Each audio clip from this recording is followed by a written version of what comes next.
I moved to America 12 years ago with my wife, Terry, and our 2 kids. Actually, truthfully, we moved to Los Angeles. Thinking we were moving to America, but anyway, it's a short plane ride from Los Angeles to America.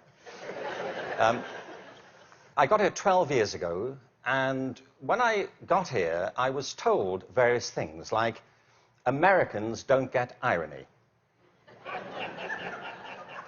Have you come across this idea?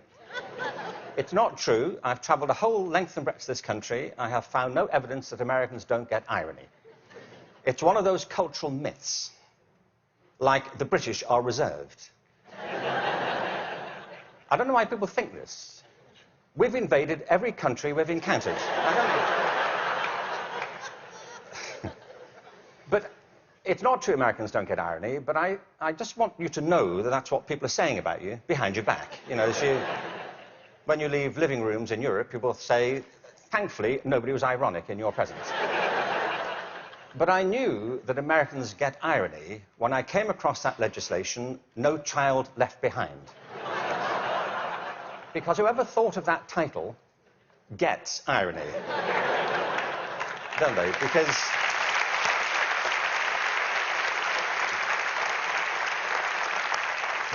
Because it's leaving millions of children behind. Now, I can see that's not a very attractive name for legislation. Millions of children left behind. I can see that. What's the plan? Well, we propose to leave millions of children behind, and here's how it's going to work. And it's working beautifully. In some parts of the country, 60% of kids drop out of high school. In the Native American communities, it's 80% of kids. If we halved that number, one estimate is it would create a net gain to the US economy over 10 years of nearly $1 trillion. From an economic point of view, this is good math, isn't it? That we should do this. It actually costs an enormous amount to mop up the damage from the dropout crisis. But the dropout crisis is just the tip of an iceberg. What it doesn't count are all the kids who are in school but being disengaged from it, who don't enjoy it, who don't get any real benefit from it. And the reason is not that we're not spending enough money. America spends more money on education than most other countries. Class sizes are smaller than in many countries. And there are hundreds of initiatives every year to try and improve education. The trouble is, it's all going in the wrong direction. There are 3 principles on which human life flourishes, and they are contradicted by the culture of education under which most teachers have to labour and most students have to endure. The first is this, that human beings are naturally different and diverse. Can I ask you, how many of you have got children of your own? OK. Or grandchildren? How about 2 children or more? Right. And the rest of you have seen such children? Small people wandering about. I will make you a bet, and I'm confident I will win the bet. If you've got 2 children or more, I bet you they are completely different from each other, aren't they? Aren't they? You would never confuse them, would you? Like, which one are you? Remind me. Your mother and I are going to introduce some colour-coding system so we don't get confused. Education under No Child Left Behind is based on not diversity, but conformity. What schools are encouraged to do is to find out what kids can do across a very narrow spectrum of achievement. One of the effects of No Child Left Behind has been to narrow the focus onto the so-called STEM disciplines. They're very important. I'm not here to argue against science and math. On the contrary, they're necessary, but they're not sufficient. A real education has to give equal weight to the arts, the humanities, to physical education. An awful lot of kids... Sorry, thank you.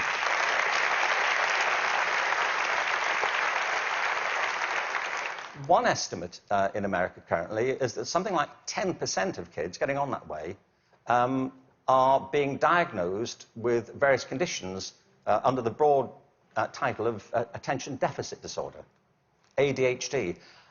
I'm not saying there's no such thing. I just don't believe it's an epidemic like this. If you sit kids down hour after hour doing low-grade clerical work, don't be surprised if they start to fidget, you know.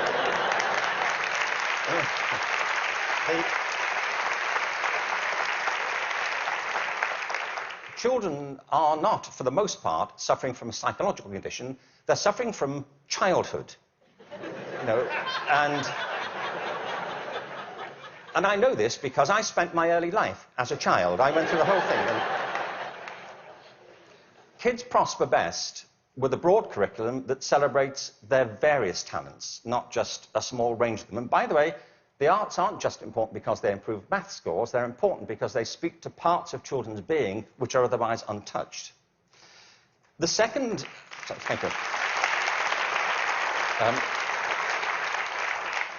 The second principle that drives human life and flourishing is curiosity.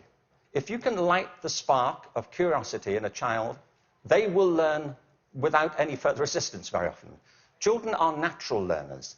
It's a real achievement to put that particular ability out or to stifle it. Curiosity is the kind of engine of achievement.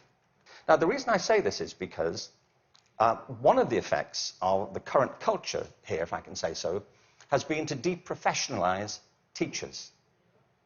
There is no system in the world or any school in the country that's better than its teachers.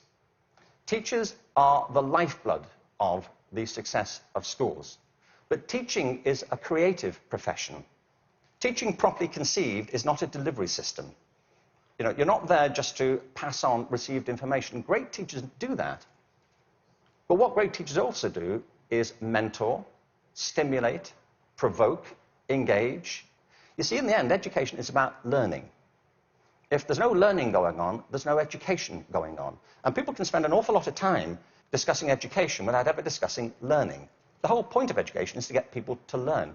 A friend of mine, old friend, actually very old, he's dead. That's as old as it gets, I'm afraid. So, but a wonderful guy, he was. A wonderful philosopher. He used to talk about the difference between the task and achievement senses of verbs. You know, you can be engaged in the activity of something but not really be achieving it. It's like dieting. It's a very good example, you know. There he is, he's dieting. Is he losing any weight? Not really.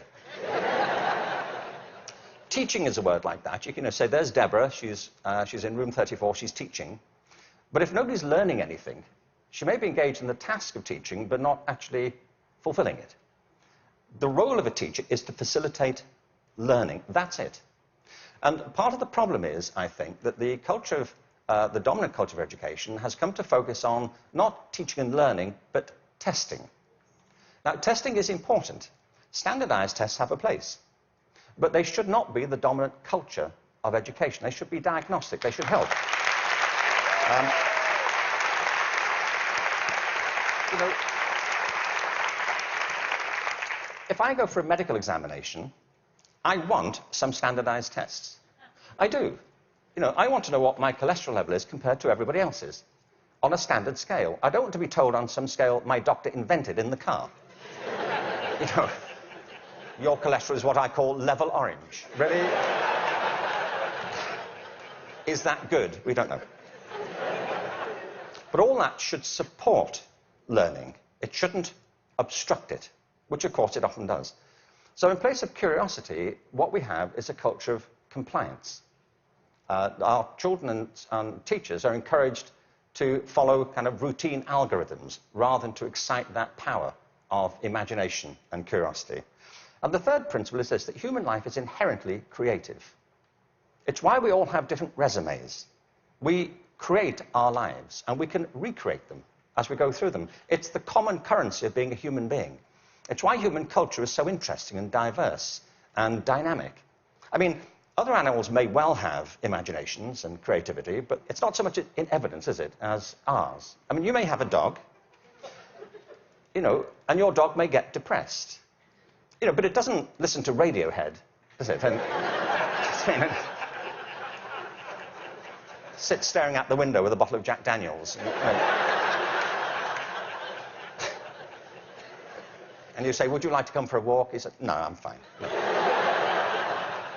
You go. I'll wait, I'll go. Yeah. But take pictures. We all create our own lives through this restless process of imagining alternatives and possibilities, and one of the roles of education is to awaken and develop these powers of creativity. Instead, what we have is a culture of standardization. Now, it doesn't have to be that way. It really doesn't.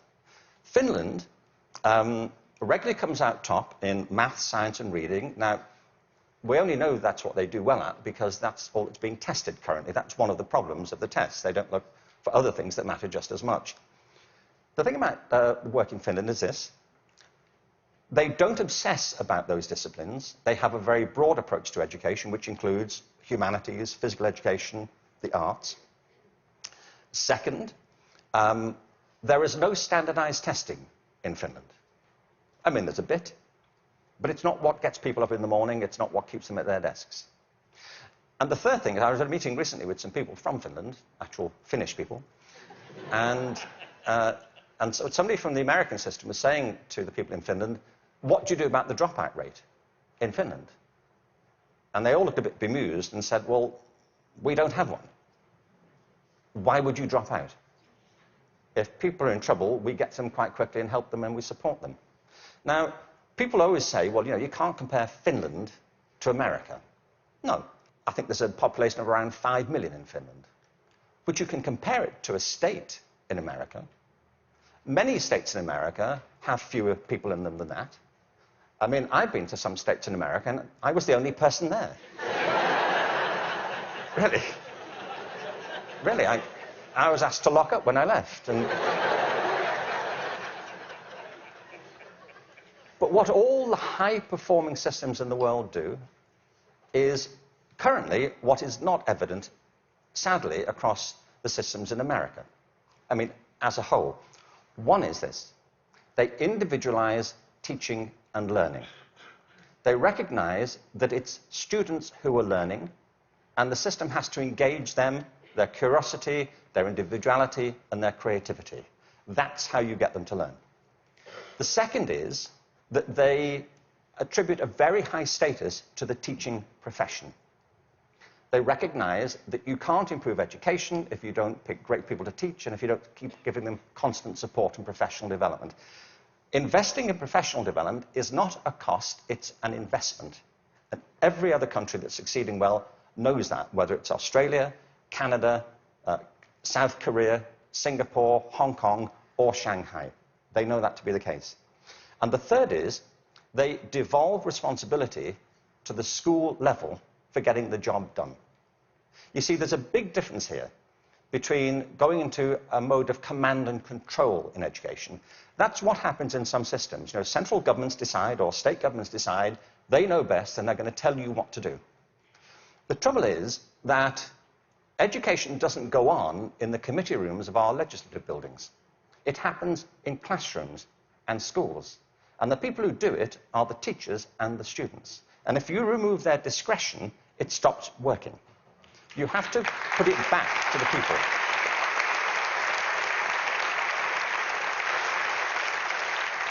There's wonderful work happening in this country. But I have to say, it's happening in spite of the dominant culture of education, not because of it. It's like people are sailing into a headwind all the time. The reason I think is this, that many of the current policies are based on mechanistic conceptions of education. It's like education is an industrial process that can be improved just by having better data. And somewhere in, I think, the back of the mind of some policymakers is this idea that if we fine-tune it well enough, if we just get it right, it'll all hum along perfectly into the future. It won't, and it never did.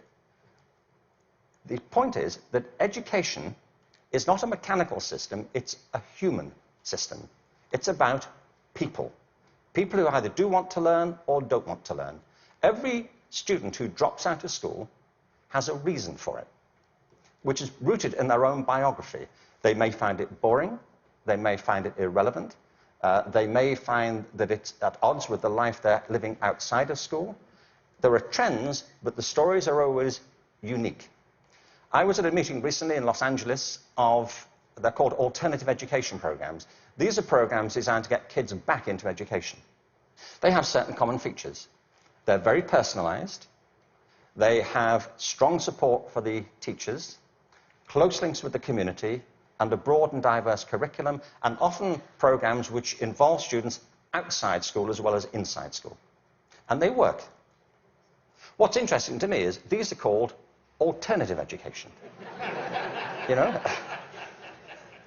And all the evidence from around the world is if we all did that, there'd be no need for the alternative.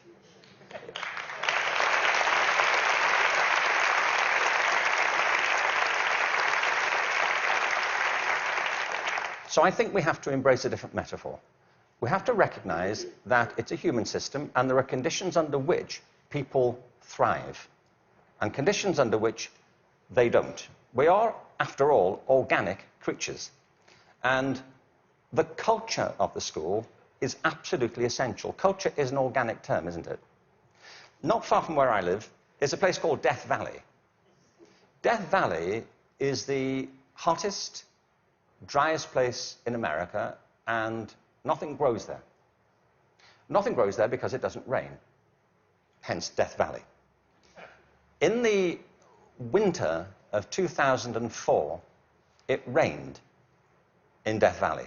7 inches of rain fell over a very short period. And in the spring of 2005, there was a phenomenon. The whole floor of Death Valley was carpeted in flowers. For a while. What it proved is this, that Death Valley isn't dead. It's dormant. Right beneath the surface are these seeds of possibility, waiting for the right conditions to come about. And with organic systems, if the conditions are right, life is inevitable. It happens all the time. You take an area, a school, a district, you change the conditions, give people a different sense of possibility, a different set of expectations, a broader range of opportunities. You cherish and value the relationships between teachers and learners. You offer people the discretion to be creative and to innovate in what they do. And schools that were once bereft spring to life. Great leaders know that. The real role of leadership in education, and I think it's true at the national level, the state level, at the school level, is not and should not be command and control.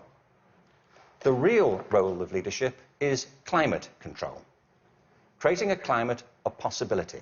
And if you do that, people will rise to it and achieve things that you completely did not anticipate and couldn't have expected. There's a wonderful quote from Benjamin Franklin. There are 3 sorts of people in the world. Those who are immovable, people who don't get it, they don't want to get it, they're not going to do anything about it. There are people who are movable, people who see the need for change and are prepared to listen to it. And there are people who move, people who make things happen. And if we can encourage more people, that will be a movement.